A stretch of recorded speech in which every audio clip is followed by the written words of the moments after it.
ये है हमारा क्लास 10th हिस्ट्री चैप्टर 2 का ग्रोथ ऑफ नेशनलिज्म का लेक्चर 2।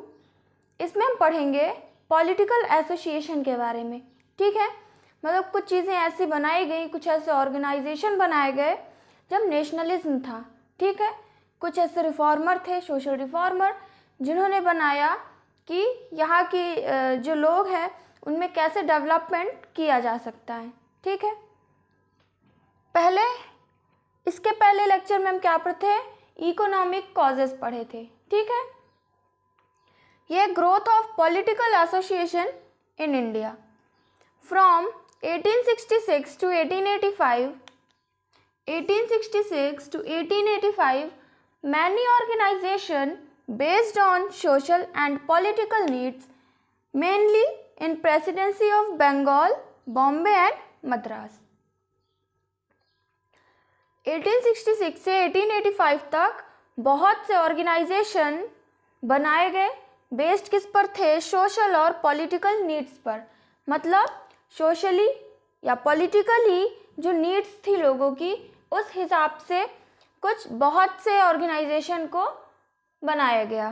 ठीक है, जैसे कहाँ कहाँ पर? मेनली जो प्रेसिडेंसी थी उस टाइम पे, तो वहाँ की थी बंगाल, बॉम्बे और मद्रास में। इन जगहों पर ज़्यादातर जो ऑर्गेनाइजेशन बनाए गए वो बंगाल, बॉम्बे और मद्रास में बनाए गए।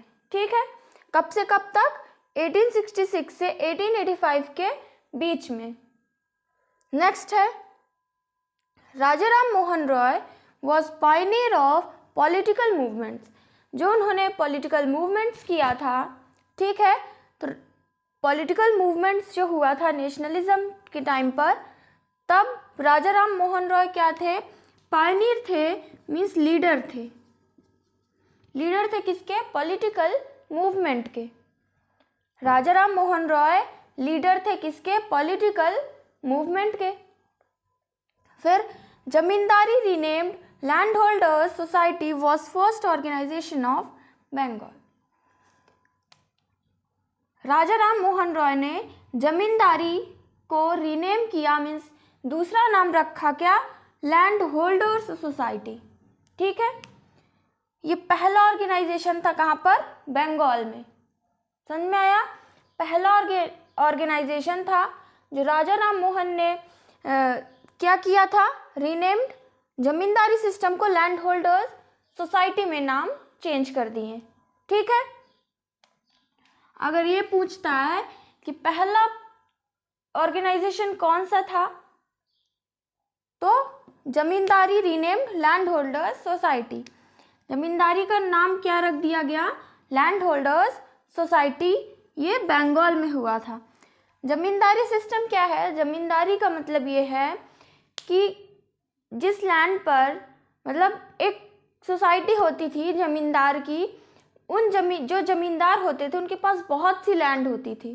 ठीक है, वो फार्मर्स को, किसानों को वो लैंड देते थे कि इसमें तुम क्या करो, इस पर खेती करो, फार्मिंग करो और इस लैंड से हमें टैक्स दो। ठीक है, वही क्या है? वो जमींदारी सिस्टम था। फिर इन्होंने कुछ उसमें चेंजेस कर दिए, रीनेम कर दिया, नाम क्या कर दिए? लैंड होल्डर्स सोसाइटी नाम कर दिए, और कुछ ऐसी चीज़ें चेंज की जमींदारी सिस्टम से जिससे लोगों का भला हो सके। ठीक है, लोगों की हेल्प हो सके। जमींदारी सिस्टम में क्या था? वो लैंड देते थे और उन्हें फार्मर्स को उस लैंड में चाहे कोई क्रॉप हो या ना हो, ग्रेन्स हो रहे हैं या नहीं, उन्हें टैक्स देना ही देना है। ठीक है, तो ये चीज़ें गलत थी, तो उन्होंने क्या चेंज कर दिया? लैंड होल्डर सोसाइटी में कुछ ऐसी चीज़ें उसमें बनाई जिससे जो फार्मर्स हैं या जो भी लैंड को ले रहे हैं उनकी हेल्प हो सके। ठीक है, और कौन किए? राजाराम मोहन रॉय। फिर है, इसमें हम पढ़ेंगे इंडियन नेशनल एसोसिएशन और ईस्ट इंडिया एसोसिएशन। ठीक है, इसे नोट कर लीजिए। नेक्स्ट देखते हैं the Indian national association. Indian national association, ये ऑर्गेनाइजेशन कब स्टेबल हुआ, मीन्स कब फाउंड हुआ? 1876 में। ठीक है,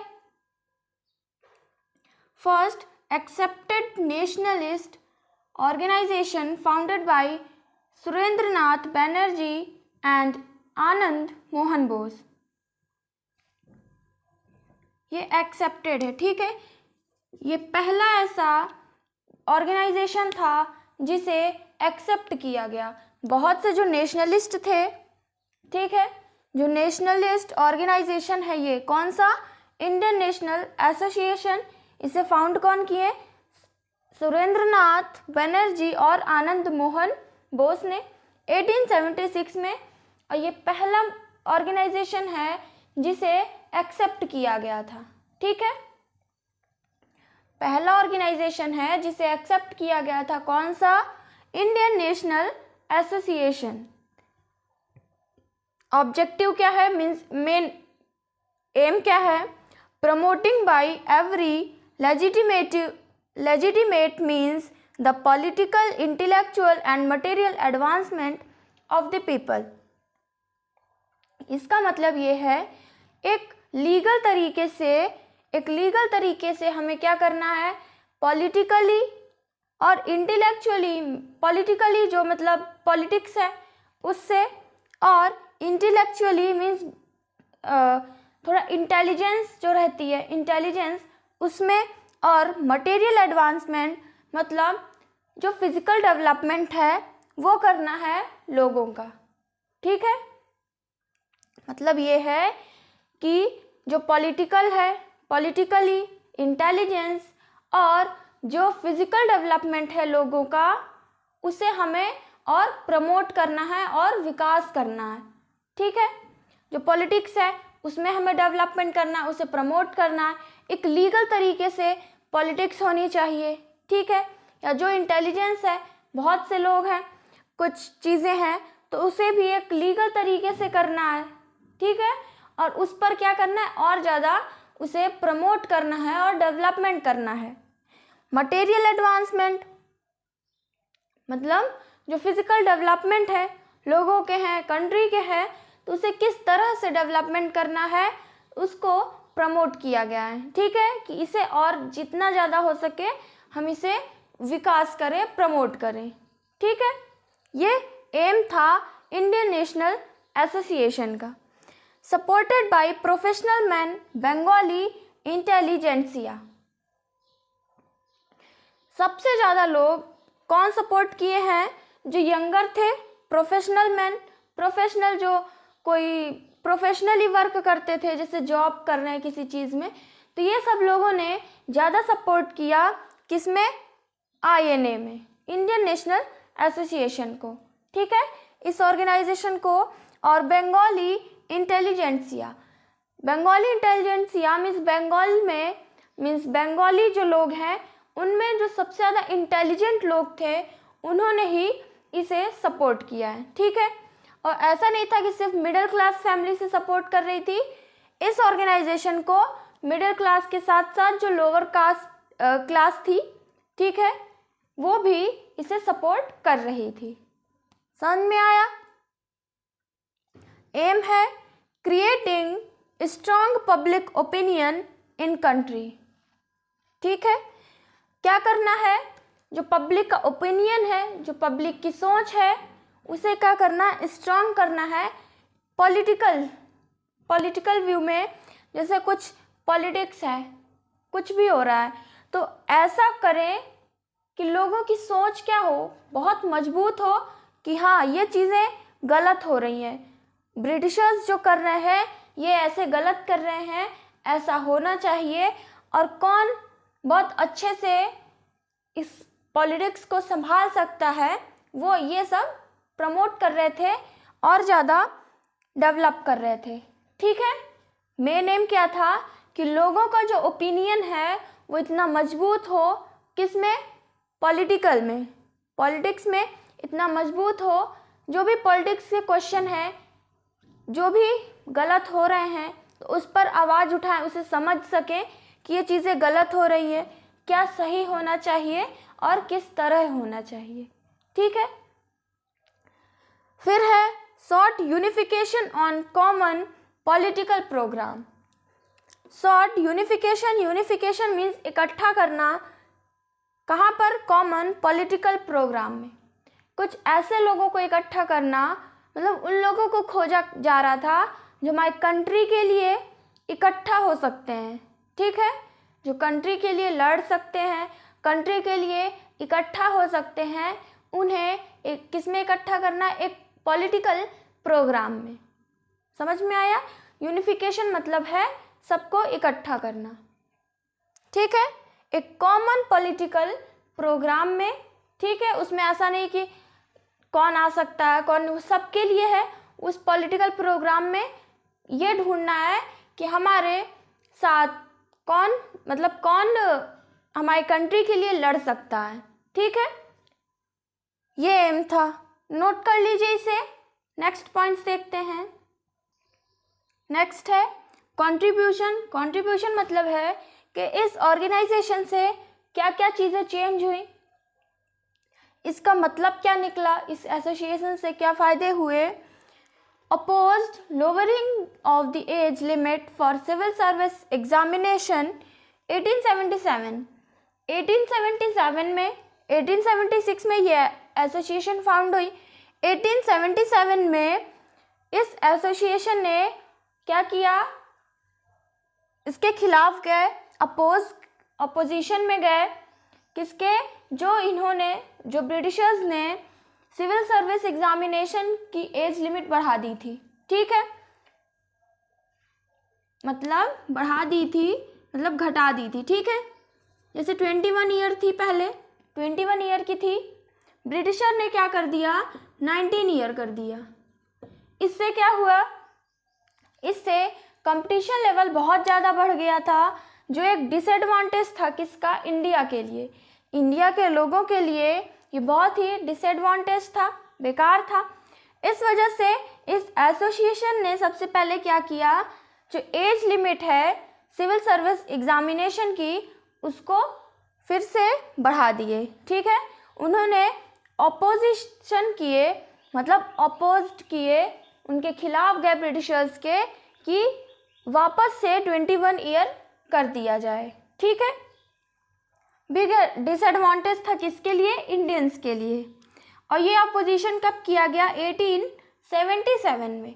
76 में नेशनल एसोसिएशन फाउंड हुई और 77 में इसका ऑपोजिशन किया गया। फिर दूसरा है, पहला तो ये हो गया, दूसरा क्या है, 1878 में ऑब्जेक्टेड वर्नाकुलर प्रेस एक्ट। 1878 में ऑब्जेक्शन किए किस पर, vernacular press act. Vernacular press act किसने चलवाए थे, मतलब कौन चलवाए थे, ब्रिटिशर्स चलवाए थे। इस एक्ट को पास कौन किया था, ब्रिटिशर्स ने। इसमें क्या था कि न्यूज़पेपर वही छपेंगे, न्यूज़पेपर में से वही चीज़ें लिखी जाएंगी जो गवर्नमेंट, मतलब कि जो ब्रिटिश रूल कर रहे हैं उनके खिलाफ कुछ भी चीज़ें नहीं लिखी जाएगी, ठीक है। वर्नाकुलर प्रेस एक्ट में क्या लिखा था, मतलब इस एक्ट में क्या था कि जो भी चीज़ें न्यूज़पेपर में लिखी जाएंगी वो गवर्नमेंट के खिलाफ नहीं लिखी जाएंगी, ठीक है। तो इस एक्ट के भी ऑपोजिट में गए, मीन्स इसका भी ऑब्जेक्शन किए, कब, 1878 में। कौन, इंडियन नेशनल एसोसिएशन, मतलब इंडियन नेशनल एसोसिएशन के जो लोग थे, जो भी लीड करते थे, वो लोगों ने इसका ऑब्जेक्शन किया, ठीक है। फिर है एडवोकेटेड लोकल सेल्फ गवर्नमेंट, और ये भी चाहते हैं कि हमेशा ब्रिटिशर ही रूल ना करें, ठीक है। अगर वो संभाल रहे हैं बड़े एरिया को तो उतना आसान नहीं था उनसे लड़ना, तो वो ये चाहते थे कि जो लोकल है, लोकल एरिया में भी गवर्नमेंट होनी चाहिए, ठीक है। और वो कौन होना चाहिए, इंडियंस होने चाहिए, ठीक है। पूरे इंडिया में ब्रिटिशर का रूल था, ब्रिटिशर्स थे, तो उसमें इन्होंने ये कहा कि जो लोकल सेल्फ गवर्नमेंट है, जो छोटे छोटे एरिया हैं, उसे कौन संभाले, इंडियन संभाले। इस चीज़ पर भी इन्होंने किया। फिर है condemned racial discrimination by Britishers. इन्होंने इसके भी खिलाफ गए, जो रेशियल डिस्क्रिमिनेशन था ब्रिटिशर्स करते थे। रेशियल डिस्क्रिमिनेशन मतलब जो ब्रिटिशर्स हैं वो जो उनके लोग थे, ठीक है, जो उनके लोग थे, जो ब्रिटिशर्स थे, उन पर और इंडियंस के लोगों पर भेदभाव करते थे। ठीक, तो इसके खिलाफ गए कि जो अगर कोई भी काम है, अगर वो ब्रिटिशर्स करना चाहते हैं तो वो भी करें, और अगर इंडियंस जॉब चाहते हैं तो उन्हें भी जॉब करने का मौका मिलना चाहिए। ठीक है। दूसरा है कि कोई भी अगर काम हो रहा है, ब्रिटिशर्स वही काम कर रहे हैं, इंडियंस वही काम कर रहे हैं, तो दोनों की सैलरी भी सेम होनी चाहिए। उस पर यह नहीं होना चाहिए कि ब्रिटिशर्स हैं तो उन्हें ज़्यादा पैसा मिले और जो इंडियंस जॉब कर रहे हैं उस पर तो उसमें कम पैसे मिले। तो ये इस चीज़ पर इन्होंने आवाज़ उठाई कि रेशियल डिस्क्रिमिनेशन बंद होना चाहिए। ठीक है, भेदभाव जो ब्रिटिशर्स कर रहे थे उसके खिलाफ गए थे। फिर है, ये तो क्या हो गया, ये सारे क्या हो गए, कंट्रीब्यूशन हो गए, और भी कई कंट्रीब्यूशन थे। फिर इसके बाद इंडियन नेशनल एसोसिएशन मर्ज हो गया किसके साथ, इंडियन नेशनल कांग्रेस के साथ। ठीक, मतलब कुछ टाइम तक तो था, 1878 तक ये, फिर और भी कुछ कुछ चीज़ें की और कंट्रीब्यूशन किए।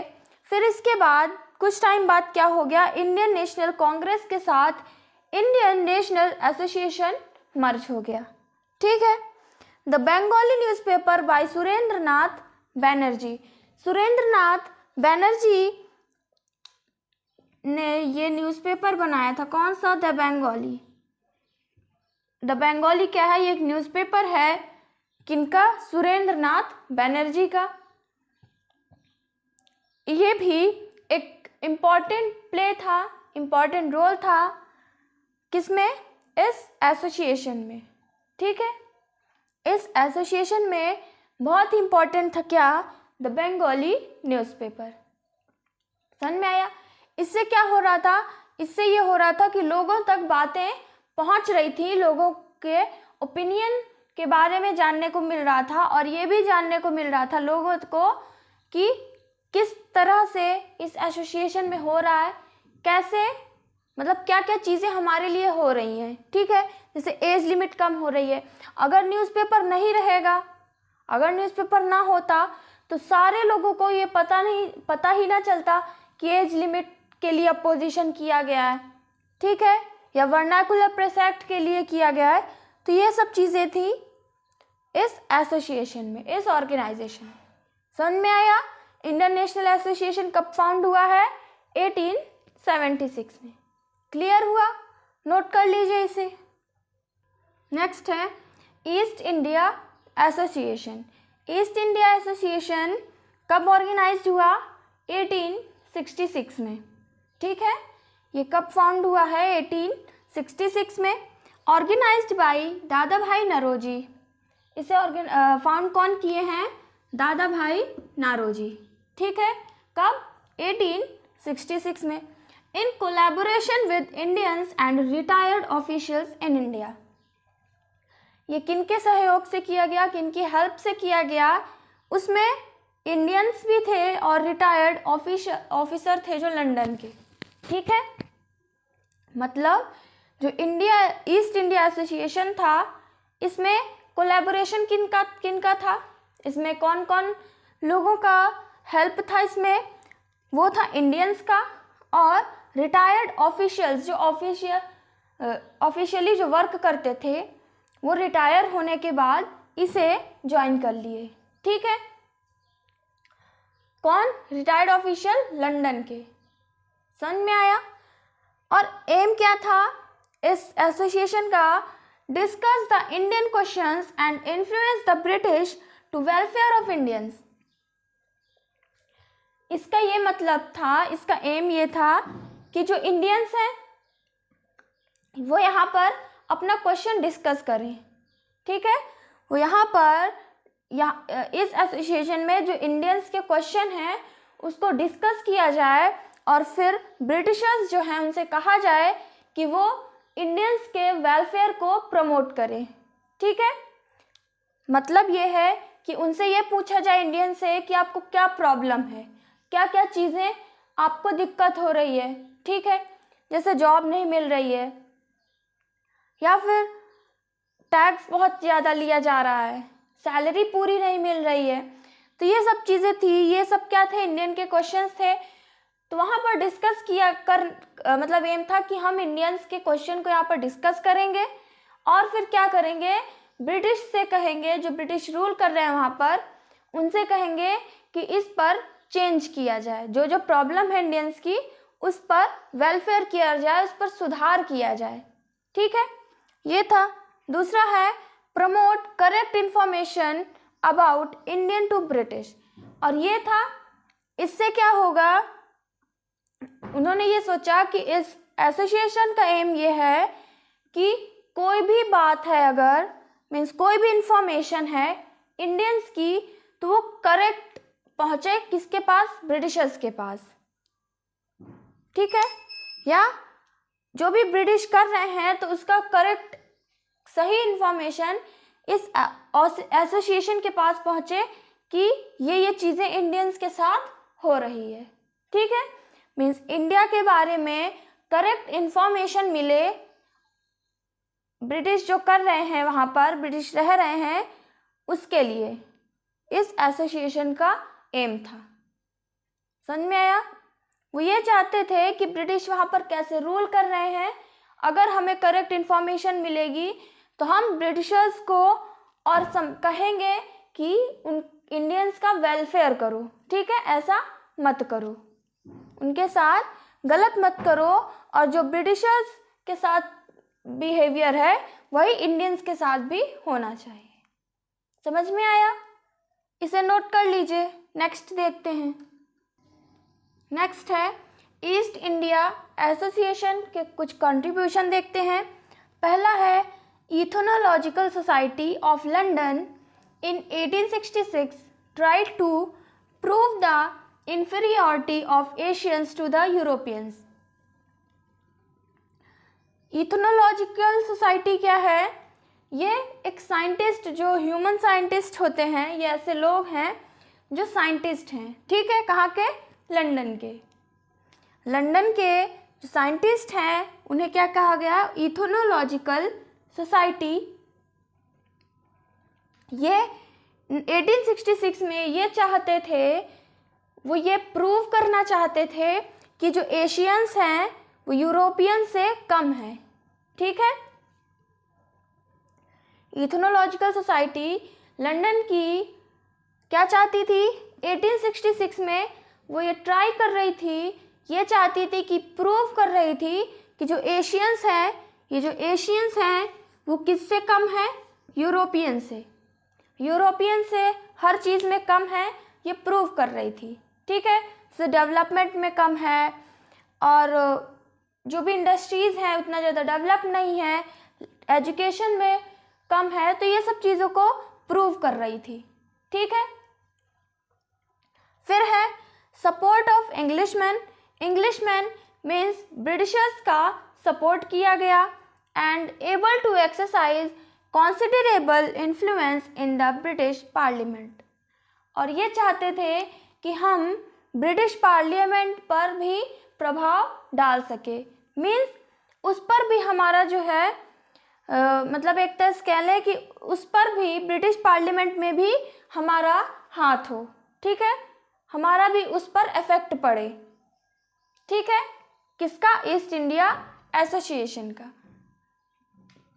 ये कंट्रीब्यूशन था कि इंग्लिशमैन का सपोर्ट किया गया, इंग्लिशमैन मीन्स जो ब्रिटिशर्स थे उनका सपोर्ट किया गया, और ब्रिटिश पार्लियामेंट पर भी इनका ध्यान, मतलब कि इनका हाथ होना चाहिए था, ठीक है। फिर है journal of east India association. ये एक जर्नल था। जर्नल मतलब क्या है?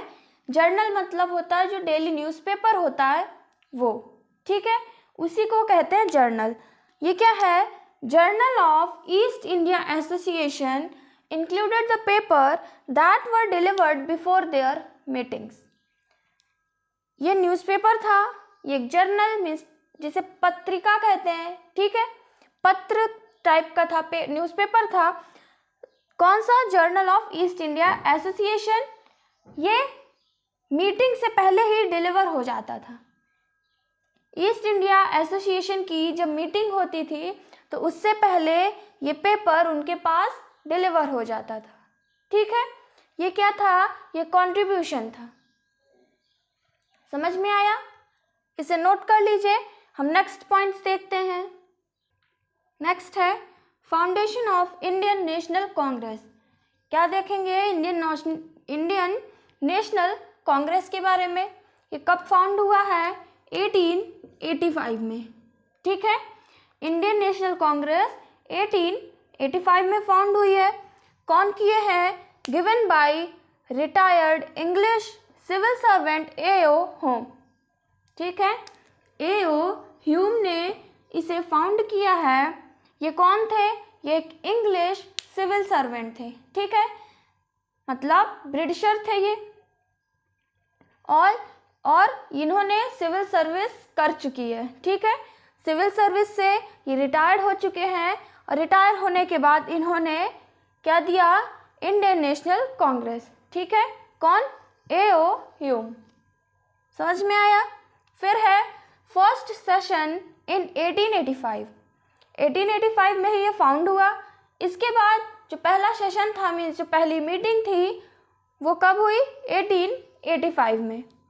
Meet in month of December every year in different parts of the country. ये क्या करते थे?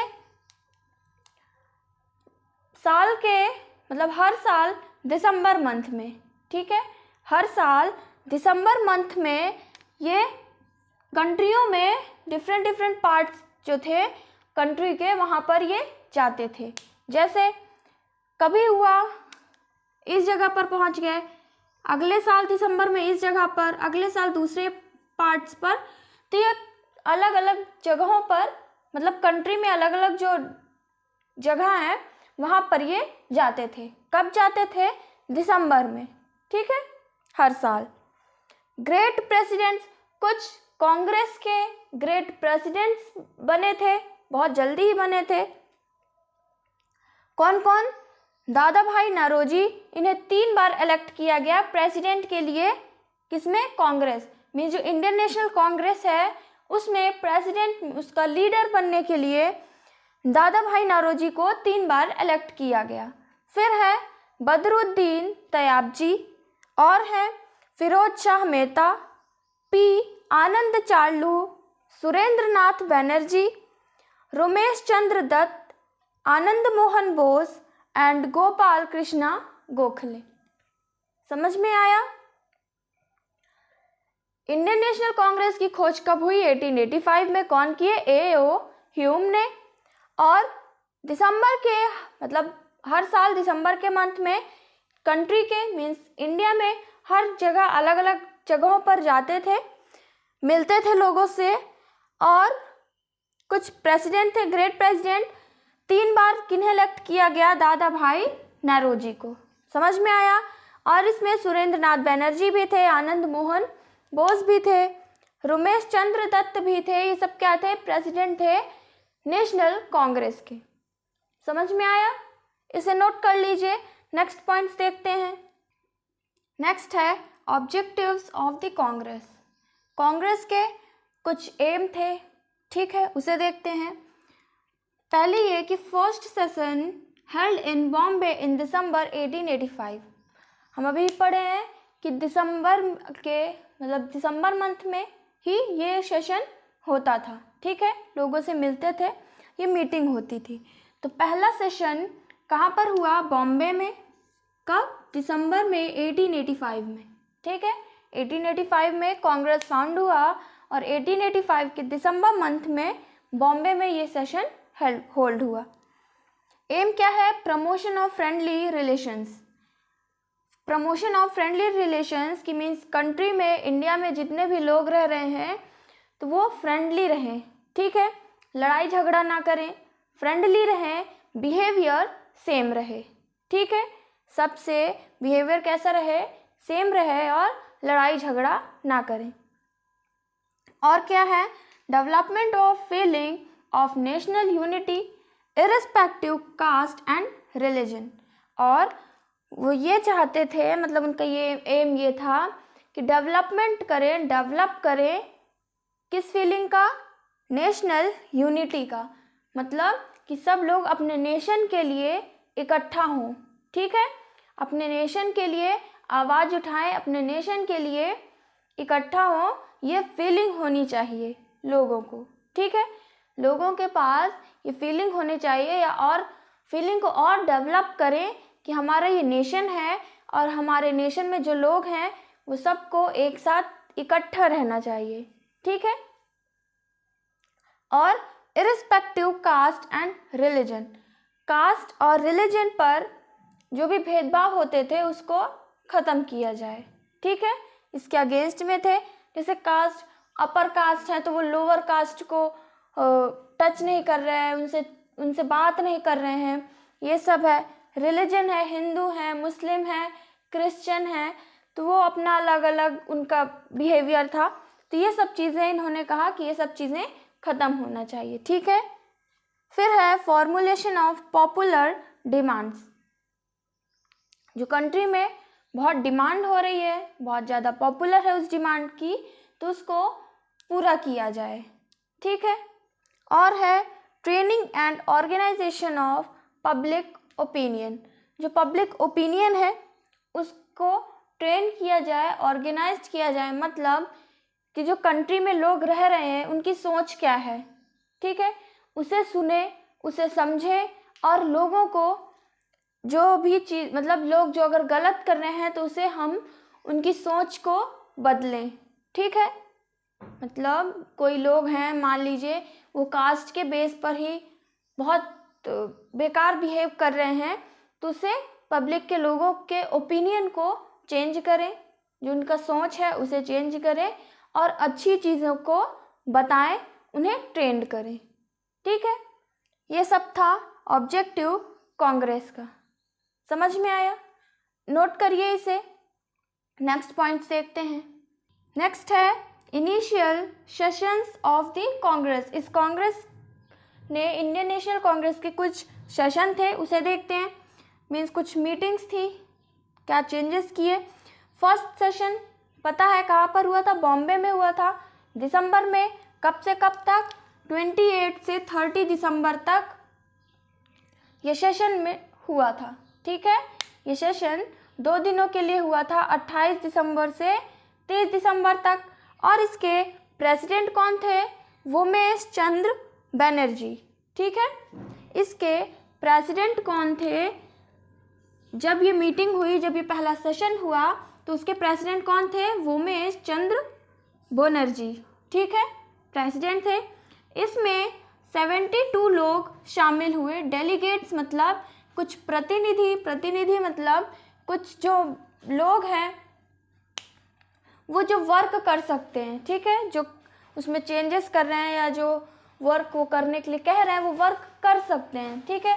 जैसे कहते हैं किसी चीज़ का लीडर है, इस टाइप से, ठीक है।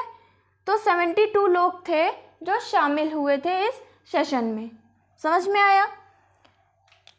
फिर है appointment of royal commission to inquire into the working of Indian administration. फिर रॉयल कमीशन को अपॉइंट किया गया, ठीक है। अपॉइंटमेंट किसकी हुई, रॉयल कमीशन की। रॉयल कमीशन में ये कहा गया कि जो इंडियन एडमिनिस्ट्रेशन है, जो इंडिया में एडमिनिस्ट्रेशन है वो कैसे वर्क कर रहा है, उसकी इंक्वायरी करो, उसकी जांच पड़ताल करो, ठीक है। उसमें ये कहा गया कि जो इंडियन एडमिनिस्ट्रेशन है, मीन्स जो इंडिया में पुलिस सर्विस कैसी है, आर्मी सर्विस कैसी है, ये सब क्या एडमिनिस्ट्रेशन है, किस टाइप से किस चीज़ पर वर्क किया जा रहा है, कैसे पॉलिटिकली कैसे इसको चलाया जा रहा है, तो ये सब कहा गया कि इसकी जांच पड़ताल की जाए, ठीक है। फिर है abolition of Indian council of secretary of state for India.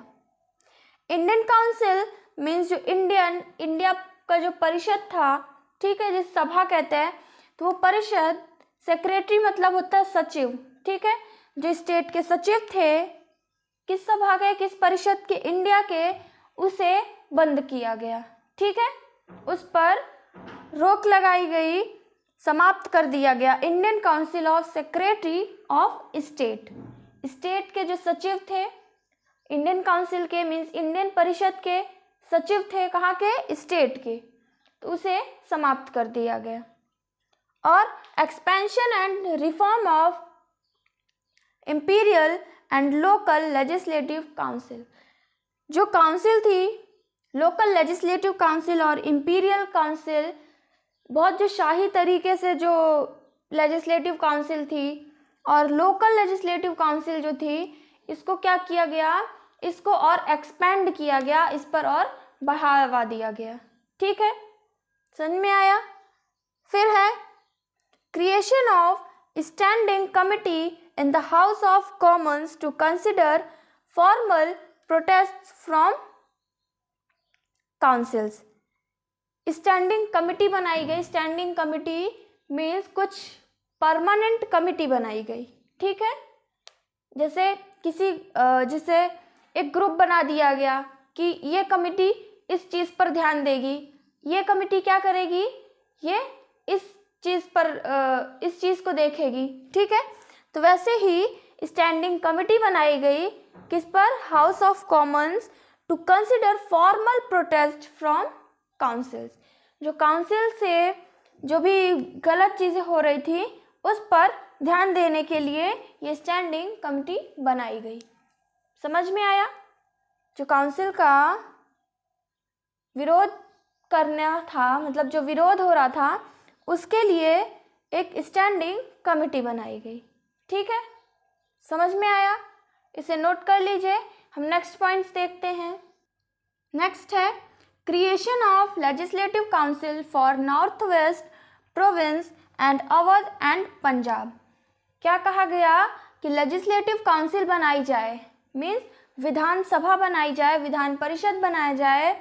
कहाँ कहाँ पर, नॉर्थ वेस्ट प्रोविंसेस मीन्स जो नॉर्थ वेस्ट के स्टेट्स हैं वहाँ पर, और अवध और पंजाब पर भी लेजिस्लेटिव काउंसिल को क्रिएट किया जाए, मीन्स बनाया जाए। ठीक है, विधानसभा को नॉर्थ वेस्ट स्टेटों में और अवध और पंजाब में बनाया जाए।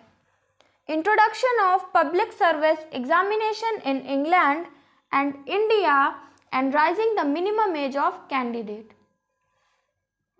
इंट्रोड्यूस किया किसे, पब्लिक सर्विस एग्जामिनेशन को। ठीक है, पब्लिक सर्विस एग्जामिनेशन को इंट्रोड्यूस किया कहाँ कहाँ पर, इंग्लैंड में और इंडिया में। फिर क्या किया गया कि जो रेज किया गया किसे, मिनिमम एज, जो कैंडिडेट की मिनिमम एज है उसको बढ़ाया गया। जैसे 19 ईयर्स से क्या कर दिया गया, 21 ईयर्स को कर दिया गया। समझ में आया। जो मिनिमम एज है कैंडिडेट की कि इस, जैसे मिनिमम एज है 21 ईयर्स, तो 21 एज से पहले वो इस फॉर्म को फिल नहीं कर सकते हैं, मीन्स इस एग्जामिनेशन को नहीं कंडक्ट कर सकते हैं, दे नहीं सकते हैं। ठीक है, मिनिमम एज ये है, इसको क्या कर दिया गया, बढ़ा दिया गया, 21 ईयर्स कर दिया गया। समझ में आया। इस एग्जामिनेशन को कहाँ कहाँ पर इंट्रोड्यूस किया गया, इंग्लैंड और इंडिया में, और मिनिमम एज को बढ़ा दिया गया। फिर है reduction of military expenditure. Military expenditure means जो मिलिट्री में, आर्मी में जो पैसे खर्च होते थे उसको कम कर दिया गया। ठीक है, खर्चे को कम कर दिया गया। और protest against annexation of upper Burma. ये जो अपर बर्मा था, ये बर्मा जगह का नाम है। ठीक है, ये एक प्लेस है, ये क्या कर रहा था, इंडिया में अटैक कर रहा था। ठीक है, एनेक्सेशन मीन्स आक्रमण कर रहा था, उससे बचाया गया है। ठीक है, कौन, ये कांग्रेस, जो इंडियन नेशनल कांग्रेस है, इस एसोसिएशन ने बचाया है बर्मा को, मतलब जो बर्मा अटैक कर रहा था इंडिया पर, उससे। ठीक है, और उन्होंने प्रपोजल दिया कि बर्मा को इंडिया में मर्ज कर ले, मिला लिया जाए। ठीक है, समझ में आया। ये क्या था, कुछ सेशन थे कांग्रेस के, मतलब कुछ कंट्रीब्यूशन, एक तरह से मान लीजिए कि कांग्रेस ने क्या क्या किया। समझ में आया इतना? इसे नोट कर लीजिए। यहाँ से हमारा चैप्टर 2 हिस्ट्री का ग्रोथ ऑफ नेशनलिज्म कंप्लीट हुआ। नेक्स्ट लेक्चर में हम नेक्स्ट चैप्टर स्टार्ट करेंगे। Thank you for watching this lecture.